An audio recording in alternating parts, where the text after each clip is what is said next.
Lions are trash! We were right there. We were right there, and I was witnessing it. NFC Championship, San Francisco 49ers in Levi's Stadium. It's halftime. We have a massive lead.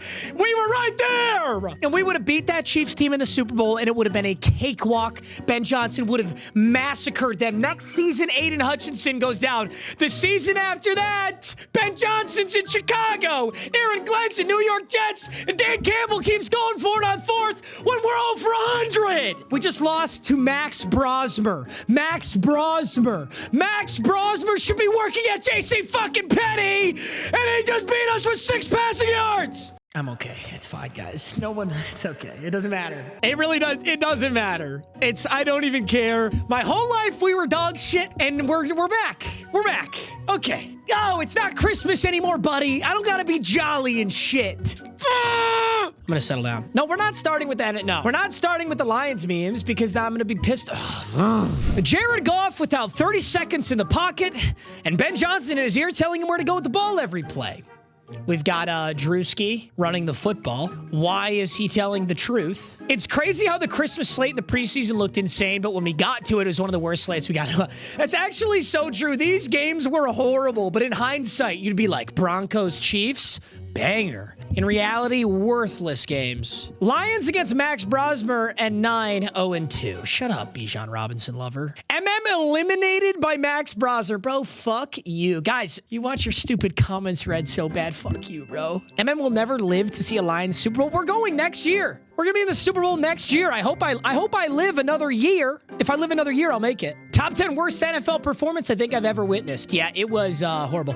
You know, I hate when people say this. I actually get rage baited when people say this. Stafford over Goff? Duh, you fuck, obviously. You know what we had to give up? Sorry. You know what the Rams had to give up to get Stafford for Goff? They had to give up 2 first-round draft picks. Of course, Stafford is better than Goff. He was more valuable than Goff by 2 first-round draft picks. You guys think you're doing a hot take with this? Oh, yeah. Oh, what a hot take. Oh, do you think Caleb Williams is better than fucking Oladipo? Whoever that dude is that's suited up for the Chiefs. Yeah, he's round 1, pick 1. Of course, he's better. Barry Sanders is better than Audric Estime. Barry Sanders is better than Kimani Vidal. Yeah, we fucking know, dude. We know. We're aware. Wow, hot take. Fuck. Incoming comments from people trying to be on YouTube for 3 seconds. Agreed. Like, shut the fuck up. Shut up. Thank you, Ginger Avenger. Thank you. Tell him, Ginger Avenger. Avenge me. The Lions season just got ended by a quarterback who threw for 3 net passing yards. Oh, shit! Oh, my God! Max Brosmer beating the Lions.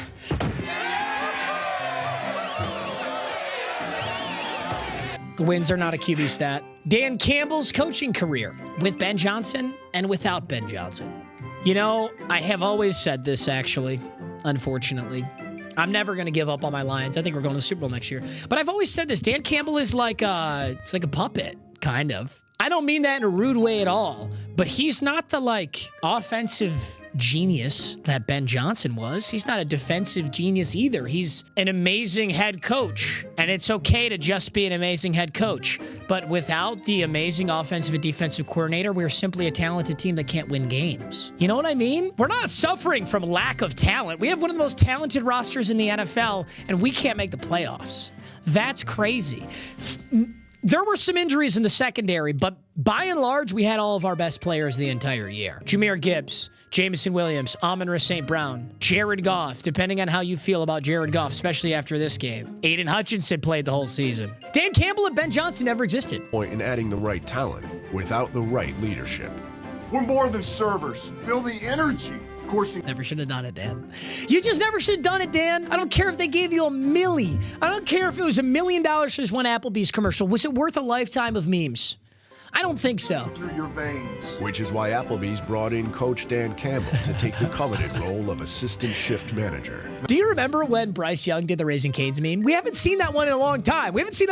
Same with Bo Nix. They both did the Raising Cane's memes, but they both have been playing pretty well. So we don't see it anymore. I don't know what the hell we were thinking. That whole game, I don't know what the hell we were thinking, bro. How do you blame Dan Campbell, though, for Jared Goff's 5 turnover game? How many turnovers did Jared Goff gift the Vikings on Christmas? It was a Christmas miracle, you guys. I think that's a 5.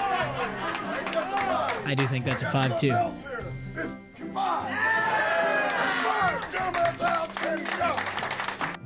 You know, when I think back on the Jared Goff, Matthew Stafford trade, it was still an amazing trade for us, but we wouldn't have this whole team if it wasn't for that trade.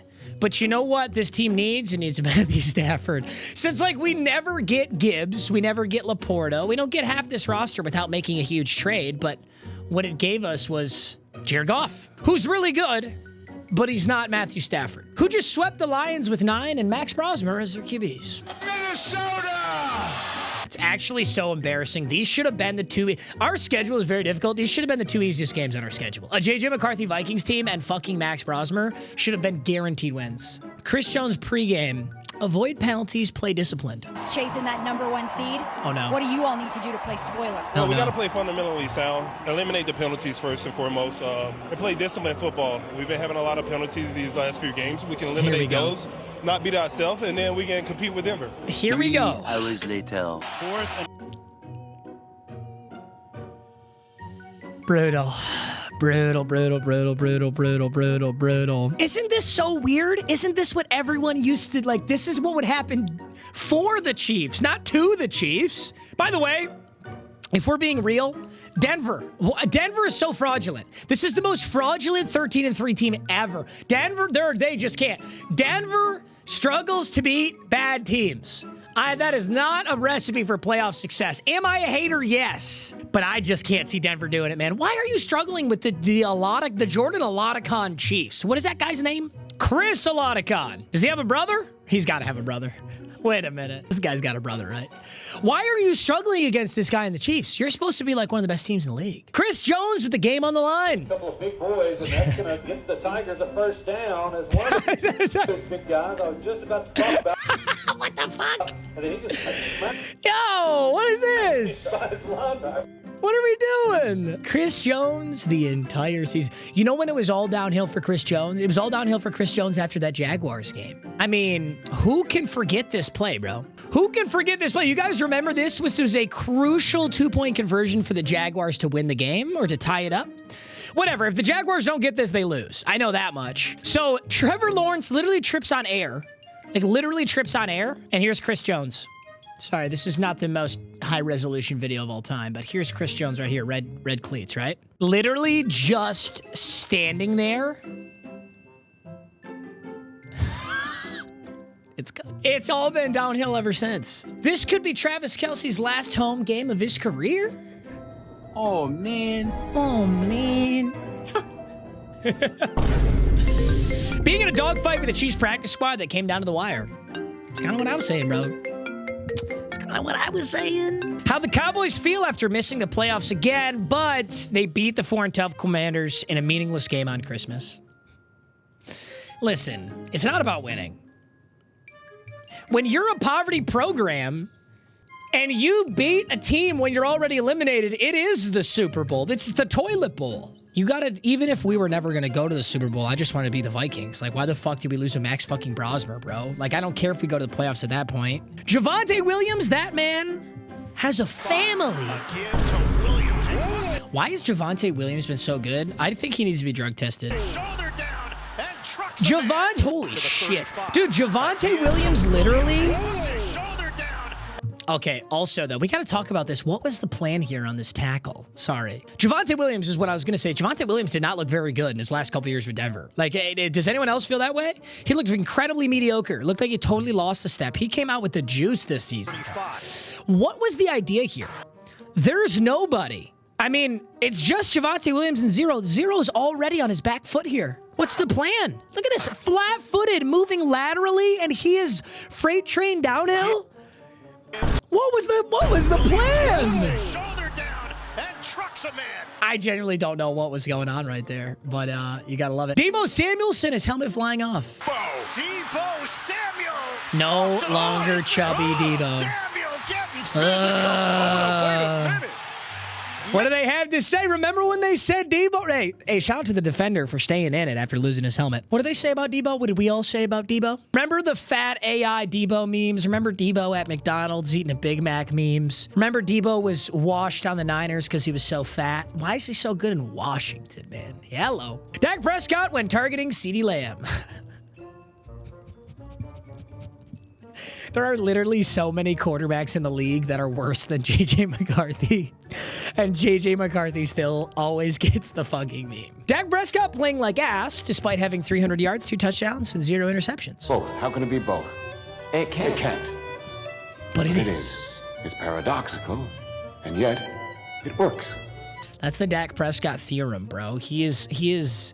He will never have a truly bad stat line. I swear to God, Dak Prescott has the most impressive box score stat lines every single game, and they just don't win playoff games. You know who also has an insanely good box score stat line? Jared Goff. Like, we're always clowning on Jared Goff. Look at Jared Goff's look at his stat line. 4,200 passing yards, making him second in the league. 33 touchdowns, making him second in the lead. 7 interceptions. He just had so many of those in this one singular game. Like, he literally just went I mean, I guess it was only 2, but it was, if you put up that stat line and didn't say it was Jared Goff, you would think so differently about the quarterback. Whoever has to face this dynamic Cowboys offense in the playoffs is in serious trouble.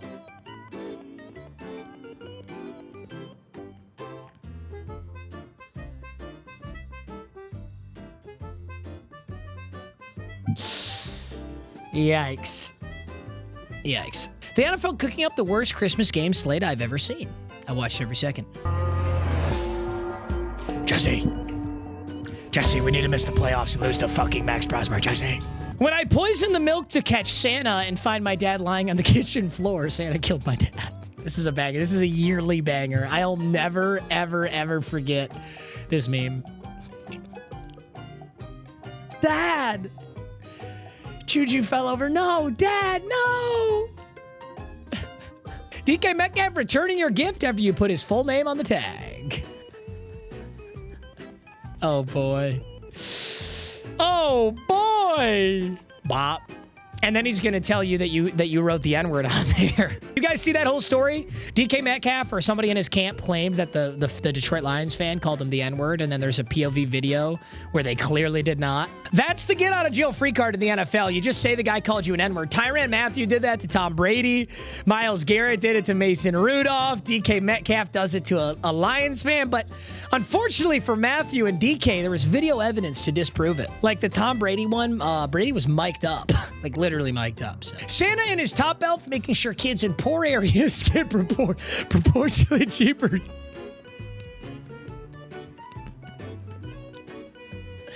Black Santa, no! Black Santa!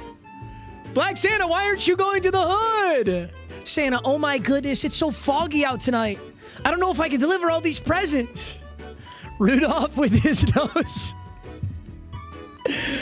This is the corniest meme slide ever, Ghetto Gronk, but I think I like it the most. Rudolph, after saving Christmas and Santa's job in his rookie year, by the way. So a lot of people want to see me fail, and it's not gonna happen. It ain't gonna happen. You know, it ain't gonna Tell happen. him, Shadur. You know, so a lot of... Tell you what, I will say about Shadur Sanders, this guy has the nicest hair always out of anybody in the league. I think the only one who even comes close to him is probably Diggs. Probably Stephon Diggs. They always just, like, you see all these interviews of NFL players, and they clearly couldn't give a shit else what they look like. There's nothing wrong with that at all. But then you see Shadur, who's just got the cleanest, what are these, dreads? Braids? I don't know, dude, I'm not black! But he just always looks so fire. This is a whole Christmas movie, and they're still glazed. Dude, these are like some of my favorites of all time. This is a yearly tradition, is to see this now. It looks a little Mahomey. It looks a little Mahomey. Get around the hands. He wanted to throw. That looked a little Mahomey on that one too. It is. You know, when I first saw it, I almost screamed. There it is. A year ago. Yay! You think the fantasy championship is more important than spending Christmas time with your family? I do. And I'm tired of pretending it's not. I do. Speaking of which, gentlemen, I'm actually super ultra nervous. This is the fantasy championship. I made the fantasy championship. I'm 10-4. He's 10-4.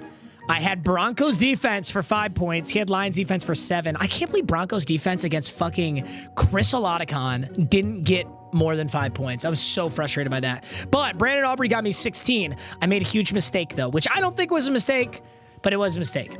I left Ja'Cory Krosky-Merritt on the bench, and I should have put him in for Travion Henderson. I didn't realize that Travion Henderson was questionable, so I absolutely should have pulled Travion. But then Ja'Cory Krosky-Merritt has had so many, look at his stat line. 5'4", 2'5", 3'4", 2'3", 15, 8. No, I just didn't have the balls to start him, and he dropped 23 on my bench, and it's the championship. I never start Jordan Addison either. Jordan Addison's entire stat line came from one throw, and I wasn't going to start him with Max Brosmer. So, sorry, it was one carry. It was a rush. But he had Aaron Jones on the bench, too, so that's 15 he left off. I don't know. I'm nervous. The thing is if Travion Henderson doesn't suit up, I got a lot of questionables out here, a lot of Qs. If Travion Henderson doesn't suit up, I've got a flex like Dallas Goedert in the championship. It's going to be nerve-wracking. I'm really scared. Okay, yap session over. You're here for the memes, I know. Trying to enjoy Christmas dinner when my dumbass aunt's talking about some Drake Mays. No doubt, that's a lie. You do. You gotta cast. You gotta go Avada Kedavra on her. She needs a serious curse for yapping about that. Dude, I would bust Hermione Granger's shit. I would take Hermione Granger to Pound Town. Santa deniers, when you ask them to explain how all the presents got under the tree, they don't know. It's a good question, though. You know, Santa's not real. Where'd they come from? He's as I was, and that the it's quite the presser. That's the pressure you give when Tua threw 4 interceptions and refused to even try to win the game. I swear to God, nobody wants to lose the game more than the Miami Dolphins, bro. They don't give a shit whether they win or not. That's my consensus after watching a Miami Dolphins football game. Dad's on Christmas morning getting ready to hold the trash bag for all the wrapping paper. This is a universal experience. I don't even think my dad cares. He just is waiting to put the fries in the bag, bro. That's all he's waiting for. You've heard of Elf on the Shelf. Now get ready for 9 on the Tree. Elf on the Shelf. Now get ready for... I don't get it. God, I'm a stupid fucking idiot. Somebody help me. 9 on the Pine. 9 on the Pine. Thank you. McCarthy on a Tree is not it. It's 9 on the Pine. You're wrong. It's 9 on the Pine. When I'm 4 beers deep and the waiter with a slightly big nose says Happy Holidays instead of Merry Christmas. Okay, you fucking Jew. Okay, you Jew from Israel. Silence. Nick Fuentes is unironically the funniest person on the internet right now, and it's not even close. Yeah, I wasn't caught up on the Puka Nacua story, but apparently he went on an Aiden Ross live stream and a bunch of people were yapping about something. I actually need to see the full clip before I make a comment on it, because I don't know what the hell I'm yapping about. And the bitches be blowing up my phone. Quit yapping. Santa, after realizing that 13% of the population made up over 50% of the naughty list. Excuse me, Nicker. Excuse me.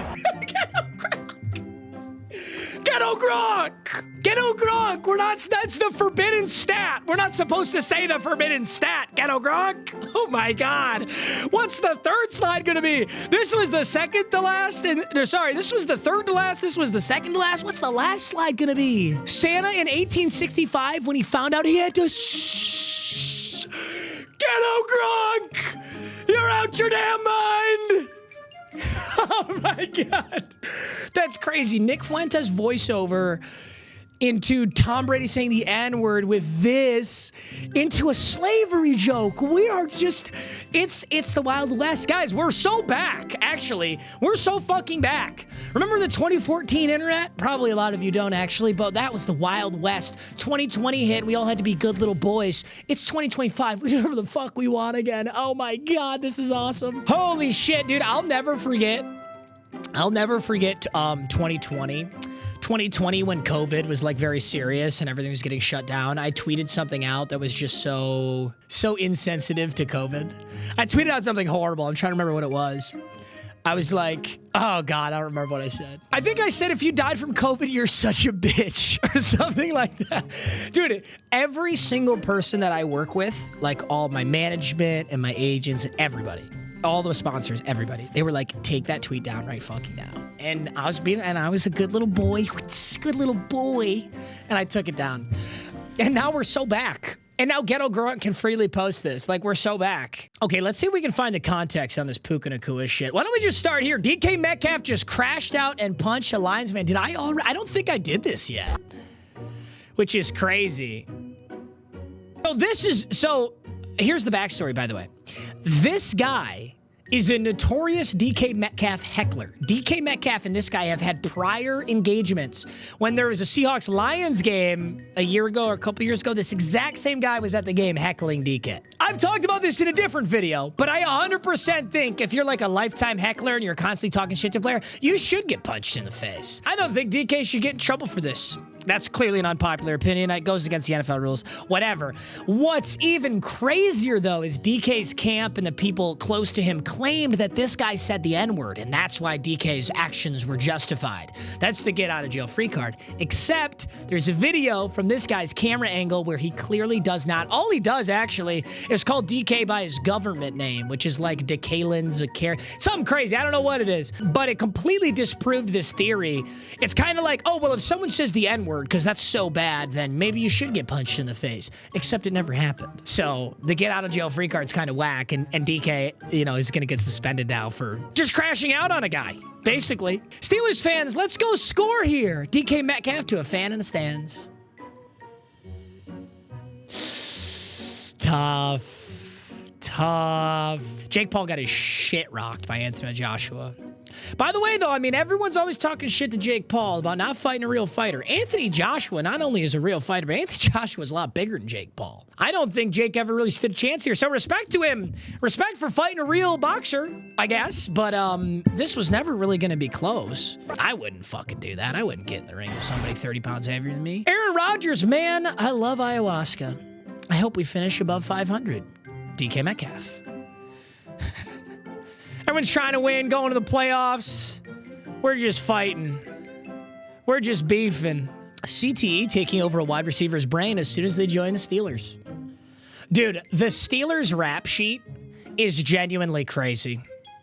Yeah, everybody's got their, you know, every team's got their player who's kind of crazy, but why did the Steelers have like 8 of them? Me, if I was the fan that DK Metcalf punched on national TV, I mean, it was George Pickens first. It was George Pickens, and they got DK, and it's like, it's the same thing. Antonio Brown. Remember Chase Claypool showboating? I'll never forget Chase Claypool showboating in a chew clock, or in a run clock scenario, like a no huddle scenario. No. You know, it kind of looked like DK didn't actually get him. Like, it kind of looked like the fan kind of dodged the punch, because if he had gotten punched, might be a juicy little lawsuit going on. Oh. One of the wildest endings in NFL history.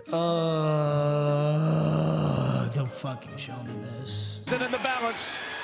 Season in the balance. Yeah, the season's always been in the balance. We're fucking ass. Fires at the 1. He didn't get across, but there are flags down. Ball ends up in the hand.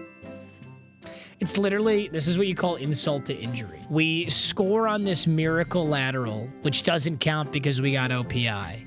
And if you rewind the clock another 35 seconds, we already lost because it was 1st and goal from the 1 and we ran a fucking pick play and we lost 10 yards. Then our center false starts. Now it's 1st and goal from the 16. He goes across. What a... Ugh.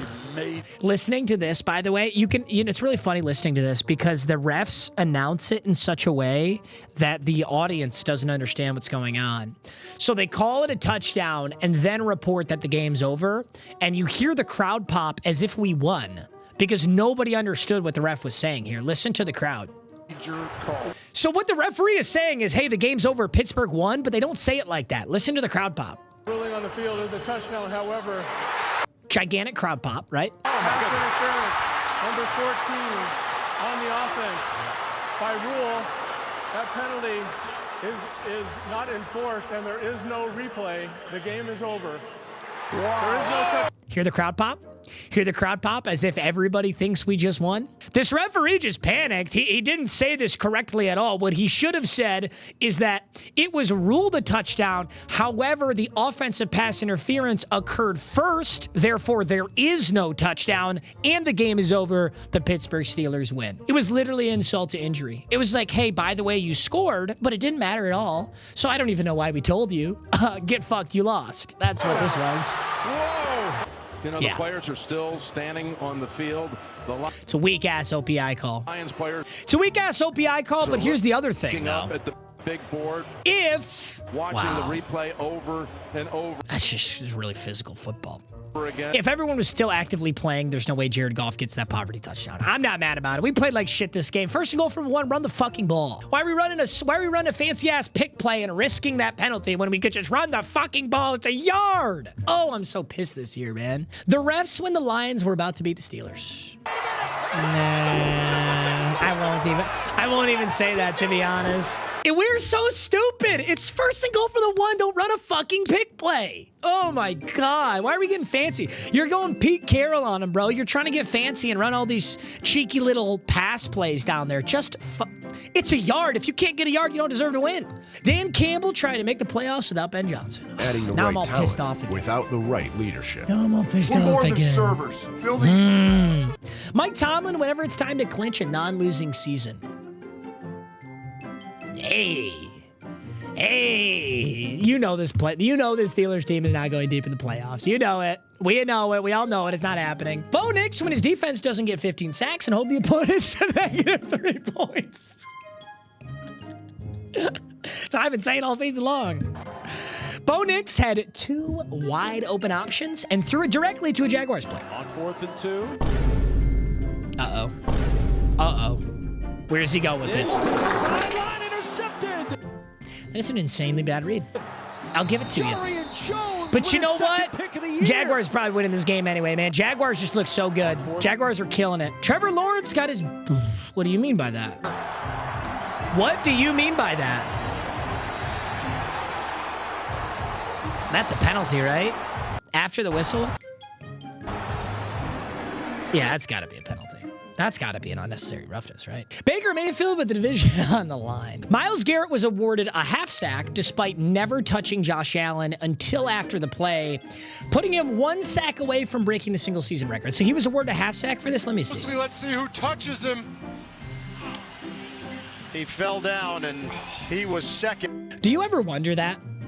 Do you ever wonder, like, how legitimate any stats are? This is some, like, conspiracy theory shit, but you know when they tell you Michael Jordan scored XYZ points a game? What if they just made that up? Whoever had this many sacks in his head, Reggie White had however many sacks. What if they just, like, made it up? What if every sack they counted was some bullshit like this? Because you know what's most likely going to happen? I think Myles Garrett is going to break the sack record. And when he does break the sack record, 30 years from now, no one's going to talk about this. No one's going to even remember this. This will never be discussed ever again. All they'll know is Myles Garrett has 25 sacks or whatever it is. They'll never go, hey, remember when they gave him half a sack for nothing? I don't know. I always think about it. Whenever I see a statistic, I'm like, what if they just made that shit up, kind of? You know, what if they just fudged the numbers because it was a good narrative? You know what's a good narrative for the NFL? Myles Garrett breaking the record. That's a great narrative for the NFL. NFL doesn't give a shit if you think this is a sack or not. They want that story. That's a good story. Browns offensive line talking about protecting Shadir Sanders. I watched Jane die. I could have saved her. He's such a cuck. He's such a cuck. Granted, Jesse's a snitch, but he's a cuck, you know? Whoa. Ooh. DK noticed a bug on the fan's head, decided to help them get it off. What a nice guy. It was very nice of DK Metcalf to do that. Also, we've got a sensitive content warning. You know a fucking banger's about to come up. Refs were completely fair in that game. As a Lions fan, there wasn't one call that made for either side where I was like, that's a BS call. Yeah, that's what I said too. I agree. Putting a WWE sound about being in Detroit, putting over Malice at the Palace was insane detail. Yeah, that's true. I don't give a shit, CY. I want to see the photo. That's not that bad. Dude, show me the lore. Show me the Puka Nacua lore. Here we go.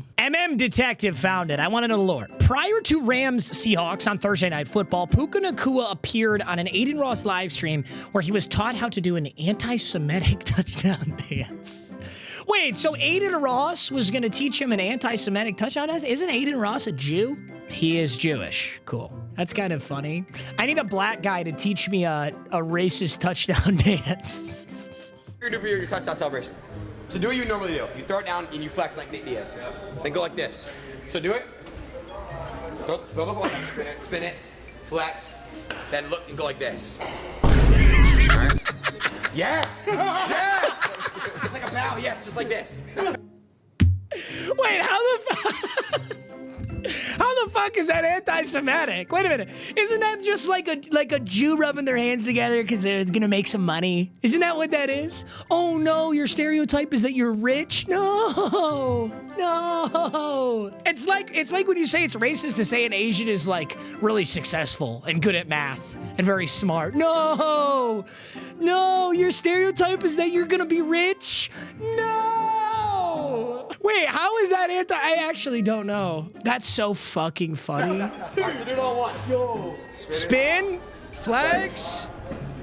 Do it! In the camera. We got you do it? Yeah. He clearly does not realize that someone might find this anti-Semitic. Did he do it?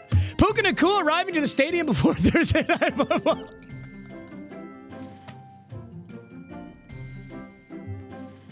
Okay, actually, I shouldn't say that because there may be some meaning to this that I don't understand. This slide is so this slide deck is so diabolical, it may not even be reacted to by a certain 6'5", 240-pound YouTuber. I'm gonna do it. Clearly, I'm doing it. Clearly, it's in here. By the way, this is a banger comment. Look at you. This is like original and funny, and it doesn't ruin the experience for everyone else. Like this, you're a homie for this. All right? I'm about to stop making these videos if you guys don't clean up your act. 225 yards and the media asks if Puka was distracted. Right, dude, you know all those little cucks who just love to make a story out of bullshit nothing were so fucking pissed off that Puka Nacua went and did this, had fun, and then dropped 225 yards and 2 touchdowns and just literally had one of the best games ever. A top 5 wide receiver game of the entire season, probably a top 5 wide receiver game of the last decade. There aren't very many wide receiver games that had a more impressive stat line than this most recent one. Puka Nacua managers watching him score 47 points in the fantasy playoffs after acting like a dumbass all week. I fuck with it. That's my GOAT. That's my GOAT. Throwing a backwards pass off a defender's helmet and recovering it in the end zone after the play was over might be the wildest successful two-point conversion ever. This is really stupid. So I will die on the hill that this was so stupid and a bad call. Look at that overhead shot again. I think it technically is the correct call too. He releases it. I think if the referees blow a whistle first touching and signal that all Rams players should stop going for the ball, that you can't then award the points to the other team after. I mean, there's a clear whistle blown. And, and there's the recovery right there. That's insanity. In clear continuing action. Can you imagine? This is good.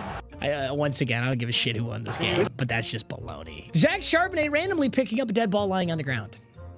That's how you get the #1 seed, ladies and gentlemen. I think that's kind of the point I'm making. Ben Johnson watching the Seahawks throw back. Write that down, write that down! I miss you, Ben Johnson. I miss you so much. Puka Nacua says NFL refs make up calls because they want to get on TV. The refs be bullshitting sometimes. Oh, 100%. I'm like, they had a...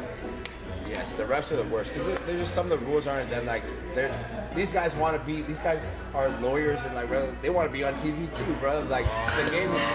You don't think he's texting his friends in the group chat like, "Yo, you guys just saw me Sunday Night Football." Like that was no way. Like that wasn't PI. Like, but I called it. I was like, seriously, they do that. I mean, these guys are normal human beings too, bro. Like these guys. I mean, they do a better job than them. Dude, am I joking? Yes. Fuck, bro. They do. kill the game. They're cheaters, bro. I don't care. I don't really watch live streams like that, but this is, you know what's funny? Like, we're supposed to call Puka Nacua a dumbass for this. This is what every human in human history thinks. Why are we supposed to hold NFL players to a different degree of, like, human thoughts? Do we, this is the question. Do we want everyone to be media trained or not? Do we want shitty rehearsed media trained answers, or do we want someone just to be a human? These guys are showing him like a funny touchdown dance, and then they're asking him about the referees. You know what everyone thinks, including NFL players? That refs fucking blow. It's a unanimous thought.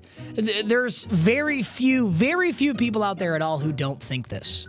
I haven't seen one thing from this entire live stream that would have ever bothered me about Puka Nacua. This whole time I thought he like disparaged Jewish people or something. That's what the media and the NFL broadcast made me believe, and I hadn't seen it yet. Puka Nacua posted this criticizing the refs just 5 minutes after the game before deleting it shortly after. Can you say I was wrong? Appreciate you, Stripes, for your contributions. Yeah, he probably deleted it because he gets fined for this, which I understand, but yeah, that that call was crazy.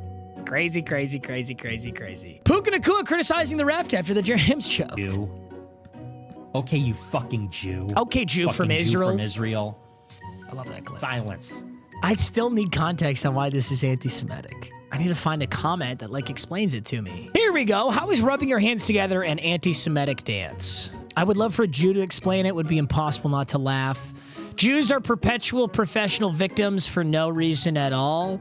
Okay, that sounds actually anti-Semitic. What does rubbing your hands together have to do with that, though? They're always crying. Not that they always need someone to be a victim over. Look up Happy Merchant. It's an infamous drawing. I've seen this 1,000 times. You know what I always see this meme with? I see this meme, and then there's a OnlyFans girl in front of it, and it's like convincing a traditional woman. I gotta find the meme. I can't explain it. The Happy Merchant is an anti-Semitic caricature of a Jewish man. The image appears commonly on websites such as 4chan, Reddit, Twitter, and Instagram. Yeah, some great places. What about, is it the nose? Is it because the nose is big? It's a derogatory depiction, employs many stereotypes of Jewish people, a large nose, a Jewish head garment, a malevolent smile, hands rubbed together to indicate greed or scheming, balding, tightly curled black hair. Shut the fuck up. Honestly, who gives a fuck? Dude, a Jewish person taught him it. You're the biggest beta cuck if you give a shit about this. I'm gonna have to skip slide 11 for sure. I guess we're gonna find out. Puka Nacua sprinting to the locker room to tweet about the refs after the game. You know, say whatever you want, but the Rams could have just not choked a giant lead, too. That's the other way you win the game. The other way you win the game is you don't choke a giant lead. Yeah, there's some bad calls, but shoot, you guys had it. Sean McVay found out about Puka Nacua's tweet criticizing the refs and also addressed Nacua's live stream with Aiden Ross. Oh. Like a bailed shot there to the refs. I mean, what are you talking about? You just put something out on Twitter a couple minutes ago. Yeah, so what are you asking me right now? Are you okay? I can't answer questions about something that I'm not aware of. Okay, but are you okay with players kind of expressing frustration over things like that? Or is that something that you hope that they kind of keep to themselves? And I gotta have more information before I answer any of those kinds. I fucking hate NFL reporters. I don't know that I've ever watched an NFL reporter or heard an NFL question that I gave a shit about. I'd be just as pissed as McVay. Why is this a part of the sport? Why do we got reporters out here asking? Ugh, it actually infuriates me. There must be a reason. Maybe it's good press. I don't know. I don't get it. I'd be as pissed as McVay. You just lost a game by 1 point and they're asking you about you just lost a game against the Seahawks, a crucial playoff game. This dude's asking you about like the Jewish hand rub from an Aiden Ross live stream. I'd be enraged. Questions. Those guys coming onto your property at the facility in a short week as you're preparing for the biggest. Yeah, I don't know anything about that stuff. They came on our property. They outside parking lot. He said on the live stream that you were mad. I was. I don't think no. Did he say my name? He said boss man. I assume that was you. It wasn't me. Yeah. Did it feel like a distraction this week? No, it wasn't a distraction at all. Did you think his play showed that he was distracted? Bingo! Yeah, was Puka Nacua distracted? I'm sorry, you dumbass fucking report. Did you want 350 yards and 3 touchdowns out of him? Would you have felt distracted if it was stupid? This whole thing is so fucking dumb. These people were praying. They were literally down on their knees praying that Puka Nacua would go 0 for 5 with no stat line. What ground do you have to stand on? If I'm Sean McVay, I'm gonna have Puka do this every fucking time. You guys are asking the wrong questions. How about, hey, this was a playoff game and it went into overtime, and you lost by a point. Cornballs. I'm enraged. I'm angry. I just got rage baited. I got rage baited by this whole thing. Imagine dedicating your whole life to football, and you're forced, contractually obligated by the NFL to show up to a press conference where a woman asks you if Puka Nacua was distracted. I'd walk off stage. I understand why Marshawn Lynch did it. Puka Nacua this week. His brother was arrested. Whoa. Really? Promises to do an He didn't know it was anti-Semitic, bro. Claims NFL refs make bad calls. Records 12 catches for 225 yards and 2 touchdowns. Calls out NFL refs on Twitter. I can't see myself doing anything differently in any of these scenarios. Maybe I'm just a bad guy. I'm a vehement Puka Glazer, I guess. Puka Nacua speedrunning the Antonio Brown career arc.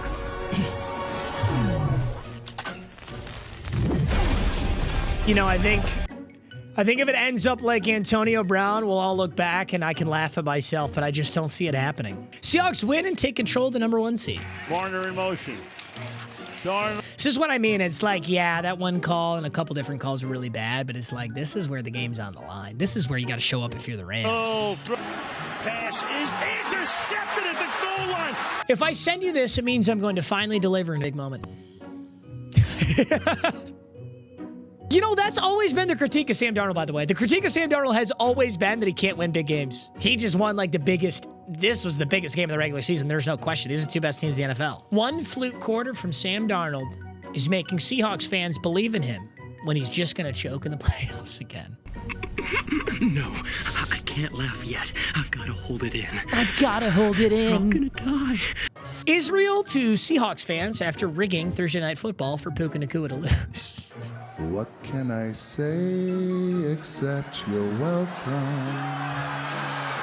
There's the Nick Fuentes influence is trickling into my ghetto Gronk memes. Marshawn Lynch was on the Thursday Night Football pregame show, and they had to censor almost the entire segment.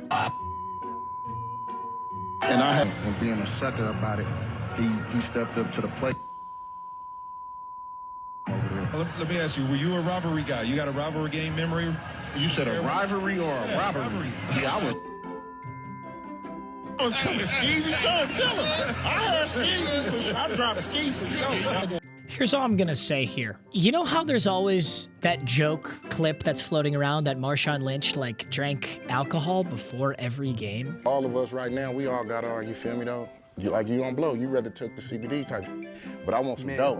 Or man, you feel me? I want some dope. My superstition was that I needed to have maybe a shot and a half before every game. Of Hennessy. What you mean? I was thinking Gatorade. Gatorade. Toradol. I don't know what I was thinking. Hell no. Yeah, he's doing the Jew thing. He's doing the Jew thing, you guys. I don't know, I feel like, so we heard this clip, and then everyone makes a joke out of it, like, haha, that's so funny, Marshawn Lynch drinks Hennessy before the games, right? That's the thing. He got a DUI in 2022. Marshawn Lynch was arrested for a DUI in Las Vegas in August 2022 after police found him asleep in a damaged sports car. And then he's on this broadcast here. Yes. All you gotta do is get going and you handle all that, you understand? And I don't know. I don't want to make assumptions. I think it's super unfair to make an assumption like this, but sometimes it makes you think somebody might actually have a drinking problem and we're all just like laughing about it. Another day, another banger, memes, slides, gentlemen. Might I remind you that you're incredibly handsome and that I love you, and I hope you have a spectacular day. Peace!